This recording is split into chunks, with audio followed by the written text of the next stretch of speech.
स्वागत है विद्यार्थियों। और पैरावेट के इस मंच से आज हम शुरू कर रहे हैं पैरावेट की ऑनलाइन क्लासेस। और भर्ती है पशु परिचर भर्ती, एनिमल अटेंडेंट रिक्रूटमेंट। तो इसमें सबसे पहले जानते हैं पशु क्या होता है।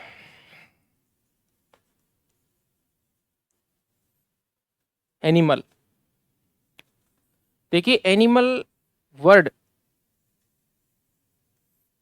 लैटिन भाषा से व्युत्पत्ति हुआ है, लैटिन भाषा से लिया गया है एनिमिले, जिसका मतलब है जीवित प्राणी। और शुरुआत में जीवित प्राणी उन जीवों को कहा जाता था जो सांस लेने में सक्षम थे या जो सांस चल रही होती थी। जैसे जैसे मेडिकल साइंस का डेवलपमेंट हुआ, डेथ, मृत और जीवित में फर्क अन्य विधियों से और अन्य विश्लेषणात्मक तरीकों से किया जाता है। काफी गहन मुद्दा होता है कि ये मृत है या जीवित है।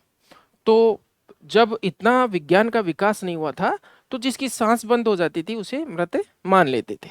तो जो सांस ले रहा होता है या जिसमें प्राण मौजूद होते हैं, प्राण शक्ति, या फिर जो जीवित होता है, उसको हम क्या कहते हैं? एनिमल। और एनिमल को हिंदी में कहते हैं पशु।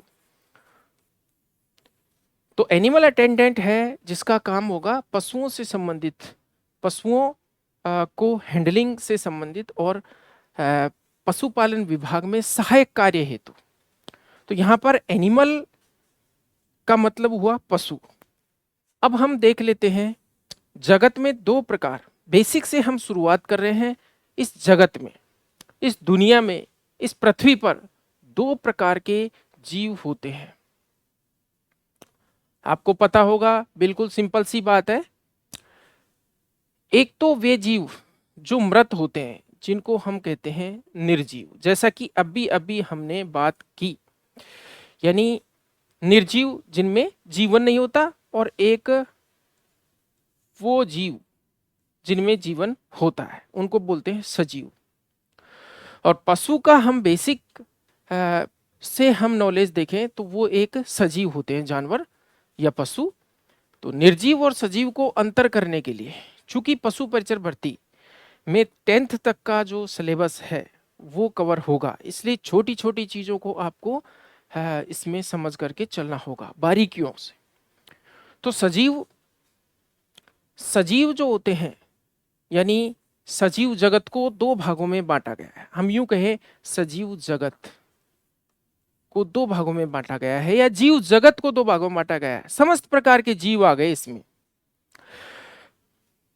सजीव मतलब जीवित, और इसमें दोनों प्रकार के आ गए, वनस्पति और पादप, वनस्पति और जंतु। यानी एक तो पेड़ पौधे और जंतु दोनों ही इस दुनिया में जीवित रूप में हैं। यानी इसको कह सकते हैं हम वनस्पति जगत, या फिर यूं कहें पादप जगत कह सकते हैं, पादप जगत। कहीं न कहीं ये बेसिक जानकारियां आपके जनरल साइंस से के बायोलॉजी पार्ट से भी जुड़ी हुई है, इसलिए हम शेयर कर रहे हैं आपको। ये देखिए, जंतु को हम शामिल करते हैं जंतु जगत में। यानी ये किंगडम हो गया, kingdom Plantae and kingdom animalia, पादप जगत और जंतु जगत। अब हमको यहां पर पादप जगत से कोई मतलब नहीं है, हम बात करते हैं जंतु जगत से। तो बात हमने की जंतु जगत,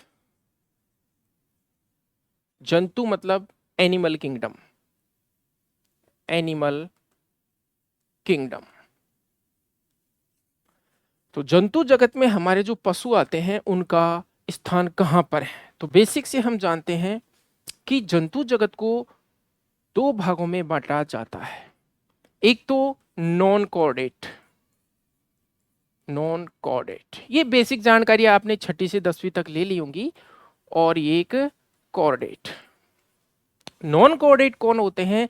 जिनमें नोटोकॉर्ड या रीढ़ की हड्डी, अकशेरुकी रीढ़ की हड्डी कशेरुका नहीं पाई जाती है। ठीक है, नॉन कोडेट। और कोडेट जो विकसित होते हैं इनमें रीढ़ की हड्डी पाई जाती है। जैसे हमारे रीढ़ की हड्डी होती है, गाय भैंसों की होती है, या गिलहरी की भी होती है। इस प्रकार के जो जीव होते हैं वो कोडेट्स होते हैं, और जिनमें रीढ़ की हड्डी नहीं होती। या नोटोकॉड, जिसमें अगर हम डीप जूलॉजी की डेफिनेशन में जाएं तो नोटोकॉड जो है इसमें अनुपस्थित होती है। तो देखो, नॉन कोऑर्डिनेट के अंदर कौन कौन से जीव आते हैं। संपूर्ण जगत जीव जगत को पढ़ रहे, जंतु जगत को पढ़ रहे हैं हम, तो नॉन कोऑर्डिनेट का जो प्रथम फाइलम होता है, संघ होता है, वो होता है प्रोटोजोआ। प्रोटोजोआ प्रोटोजोआ वो एक कोशिकीय सूक्ष्म जीव होते हैं जो जंतुओं की तरह सामान्यतः पोषण व्यवहार करते हैं। और प्रोटोजोआ में भी एक ऐसा प्रोटोजोआ होता है जो पादप और जंतु दोनों की तरह व्यवहार करता है। जैसे वो यूग्लिना होता है, जो पादपों की तरह अगर प्रकाश होता है तो उसमें वो प्रकाश संश्लेषण करने लग जाता है सूर्य की धूप में। और वैसे वो जंतुओं की तरफ, मीन्स उसमें प्राणी सम और पादप सम, जंतु सम और पादप सम दोनों प्रकार का पोषण पाया जाता है यूग्लिना, जिसको जंतु जगत और पादप जगत के बीच की योजक कड़ी भी बोलते हैं हम। तो प्रोटोजोआ एक कोशिकीय जीव होते हैं। अब हमारा यहाँ पर प्रोटोजोआ क्या है, प्रोटोजोआ से क्या मतलब है, तो प्रोटोजोआ से ये मतलब है बेसिक जो सबसे पहला जीव विकसित हुआ था जंतुओं के अंदर। देखिए, जीव में दो आते हैं, वनस्पति और पादप, वनस्पति और जंतु। जंतु जगत का जो पहला संघ है वो है फाइलम प्रोटोजोआ। तो प्रोटोजोआ सबसे सरलतम और सबसे सूक्ष्मतम और एक कोशिकीय जंतु होते हैं। तो प्रोटोजोआ में जैसे अमीबा है, प्लाज्मोडियम है, इस तरह की आपने बेसिक जानकारी। प्रोटोजोआ के बाद जंतु आता है, वो है पोरीफेरा।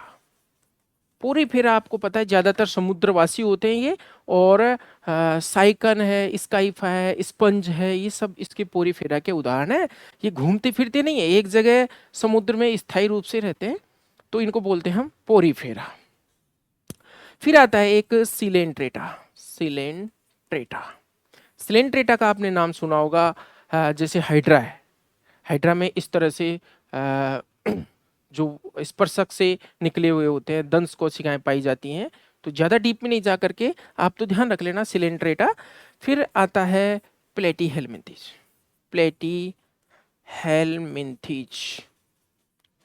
प्लेटीहेल्मिन्थीज आपने सुना होगा, जितने भी फीताकृमि या चपटेकृमि होते हैं वो फीताकृमि इसी प्लेटीहेल्मिन्थीज के अंदर आते हैं, यानी एक तरह के सेस्टोड होते हैं। अभी हमको इतना ही ध्यान रखना है कि फीताकृमि किस में आते हैं, प्लेटीहेल्मिन्थीज में। उसके बाद एस्केहेल्मिन्थीज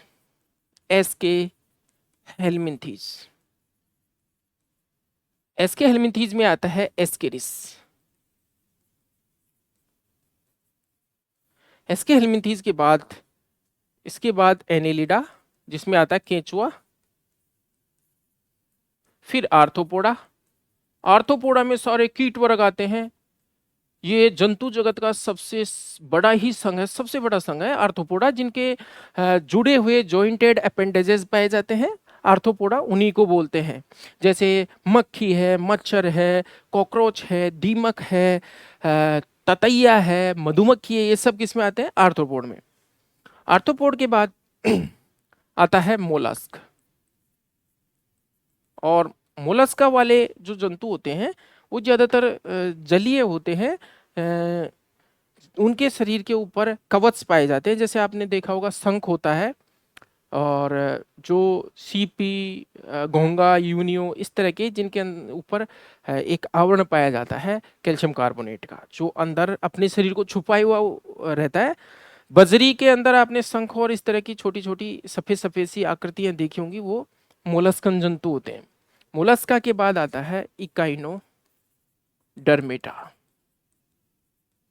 देखिए, अभी आपको ये ऐसे लग रहा होगा कि क्या पढ़ा रहे हैं, लेकिन मैं वास्तविकता आपको बता देता हूं, जिनकी बेसिक्स क्लियर नहीं है उनकी सर्विस बिल्कुल नहीं लगती है। इसलिए टाइम खूब मिला है बेसिक्स से और जोड़ते हुए, कनेक्ट करते हुए, और हमारे साथ आप इसी प्रकार से अध्ययन कीजिए। ये कंपटीशन है, ये प्रतियोगिता है, यहाँ पर बीएससी, एमएससी सब प्रकार के विद्यार्थी बीए, बीएड सब प्रकार के विद्यार्थी बैठेंगे। और आप यूं सोच रहे हो जिसने 10वीं पास कर ली है, मात्र एक बेसिक क्वालिफिकेशन रखी गई है, तो यहाँ पर होने फोर्थ क्लास की भर्ती होने के बावजूद बिल्कुल भी उस चीज को भूल जाना, क्योंकि अच्छे अच्छे धुरंधर सरकारी नौकरी पाना चाहते हैं। तो ये एक बहुत ही उच्च श्रेणी की प्रतियोगिता अपने आप बन जाती है जब पूरे राजस्थान के बच्चे एक साथ अपना ज्ञान अप्लाई करते हैं। तो आप लो लेवल तो बिल्कुल भूल जाना, अपने एक एवरेज जो स्तर होता है 10th लेवल का वही है, उससे ऊपर भी नहीं है ये। तो हम बात करें इकाइनोडर्मिटा, इकाइनोडर्मिटा के जो ज्यादातर जंतु होते हैं आपको पता है समुद्री होते हैं, जैसे सी आर्चिन है या फिर इस प्रकार के समुद्री जीव। तो इनसे हमें ज्यादा मतलब नहीं है। हमने अभी ये बताया कि नॉन कोडेट्स के अंदर ये फाइलम आते हैं और इनके अंदर छोटी छोटी जानकारी की ये जीव आते हैं, इनमें रीढ़ की हड्डी नहीं होती है, नोटोकोड नहीं होती है। अब हम कोडेट की बात करते हैं, जिसके पृष्ठ भाग में और मध्य भाग में जो रीढ़ की हड्डी होती है उन्हें बोलते हैं हम कॉर्डेट्स, कॉर्डेट्स। और देखिए कॉर्डेट्स के अंदर भी बहुत सारे फाइलम आते हैं।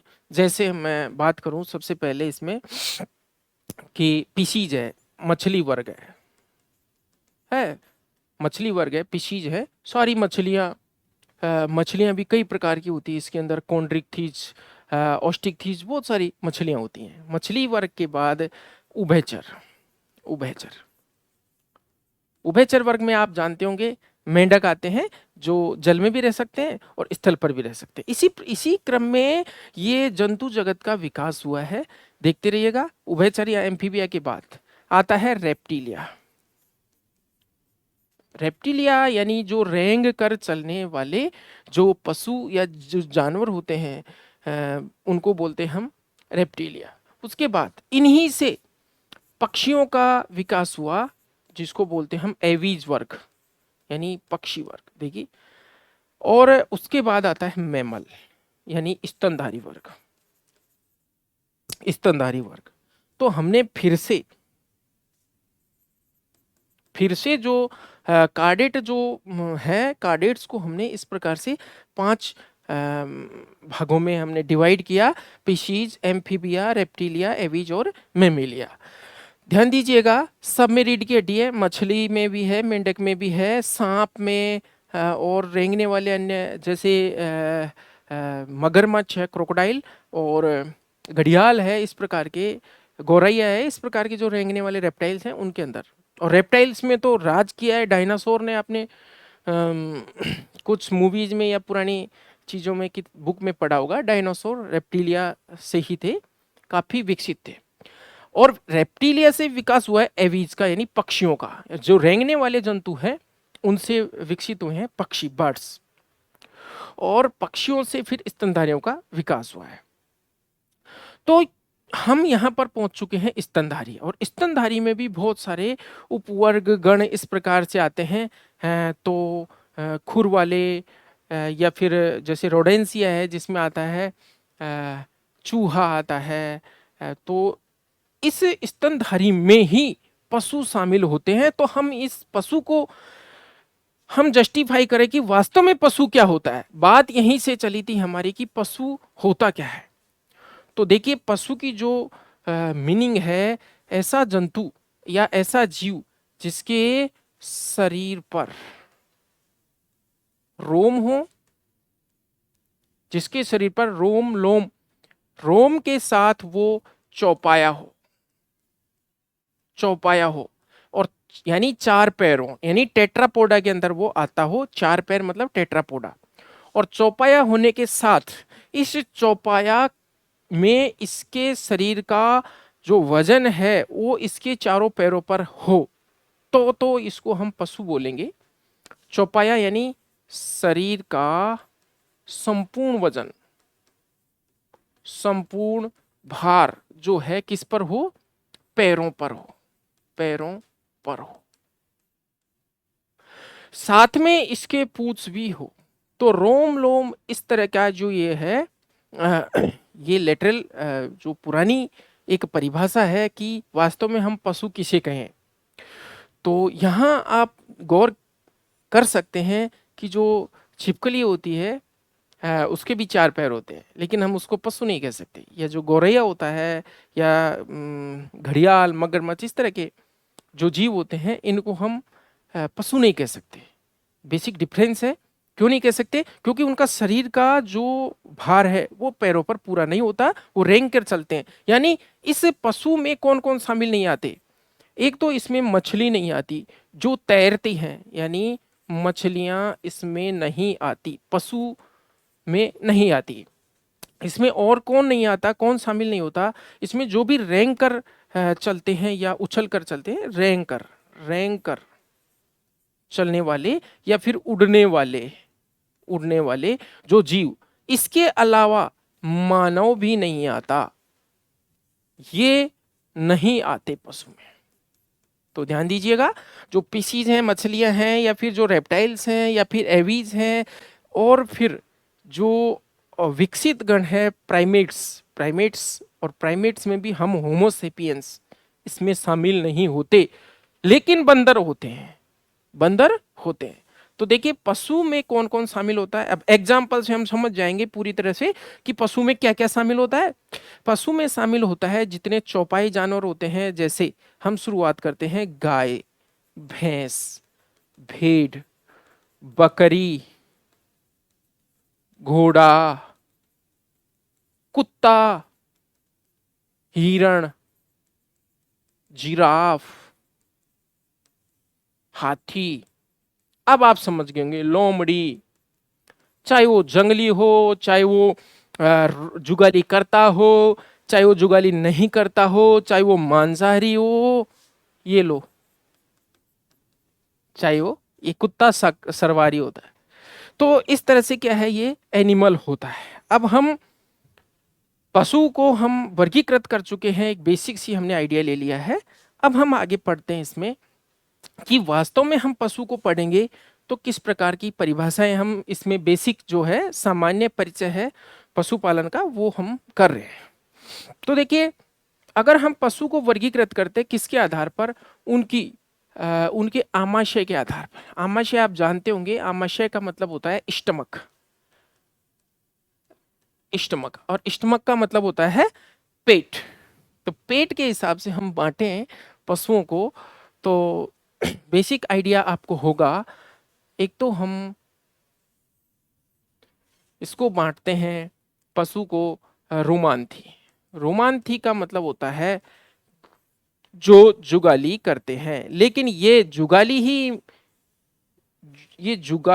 ही इसका बेसिक हम जो लक्षण है वो नहीं, जुगाली को ही नहीं रख सकते, क्योंकि ऐसे भी जानवर है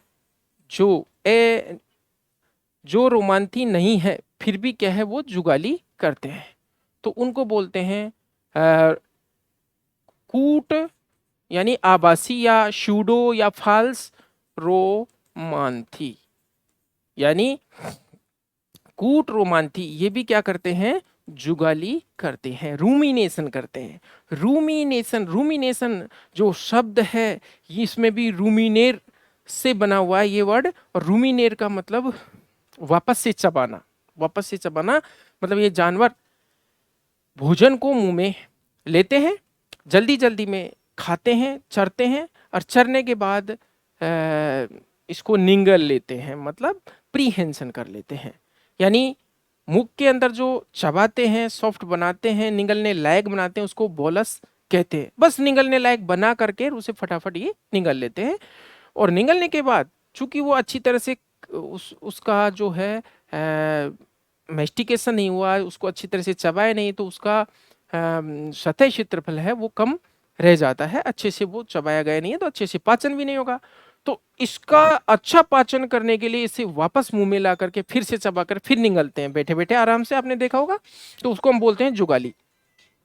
तो देखिए यहाँ पर कूट रोमांथी के अलावा एक वर्ग है एरोमांथी। एरोमांथी का मतलब होता है नॉन रूमिनेंट्स, यानी जिसमें रूमन नहीं पाया जाता। अब ये क्या है रूमन? देखिए रूमन क्या है, इस तरह से ये पशु जो होते हैं, इन पशुओं का आमाशय इस तरह के भागों से मिलकर बना होता है। इस तरह से।